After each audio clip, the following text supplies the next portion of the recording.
Magandang umaga mga bro. Balik tayo sa ating channel kung saan natin susuriin ang mga sikreto ng military technology at bibigyan kayo ng isang kakaibang biyahe sa mundo ng aviation.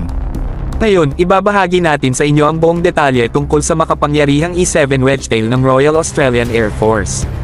Naiisip nyo na ba kung ano ang nasa loob nito? Abangan nyo mga bro dahil malalaman natin ngayon. Naganap sa Alon Exercise 2023. Ini-request ng Armed Forces of the Philippines ang presensya ng kamanghamanghang E-7 Wedgetail at hindi nagpatalo ang eroplano na ito. Pero ano nga ba ang nagpapatakbo ng galing ng sasakyang ito? Tara na't alamin natin.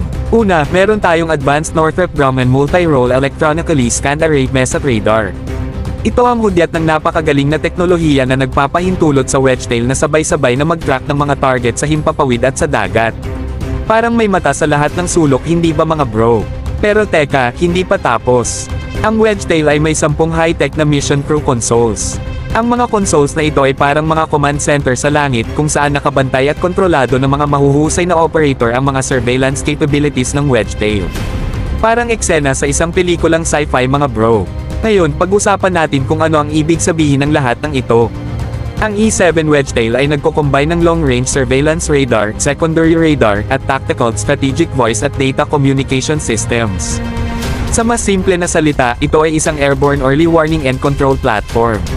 Ito ang nagbibigay ng hindi maaaring pantayan na kapangyarihan sa Royal Australian Air Force na nagpapahintulot sa kanila na makadetect, makatrack, at makakoordinate sa pinakamahirap na mga kapaligiran. Isipin niyo mga bro kung magkaroon ng Philippine Air Force ng E-7 Wedgetail sa kanilang arsenal. Ito ay magiging isang game changer. Ang kakayahang mag-monitor ng langit at dagat ng sabay-sabay, ang kapangyarihan na mag-navigate sa labanan ng may precision at kaalaman, ito ay magdadala ng ating military capabilities sa bagong antas. Kaya't mangarap tayo ng malaki at sana isang araw, magkaroon ng ating Philippine Air Force ng ganitong kahangahangang eroplano. Hanggang sa dumating ang panahon na yun, ipagpatuloy natin ang paghanga sa cutting edge na teknolohiya ng Royal Australian Air Force at sa mga kahangahangang nagawa nila.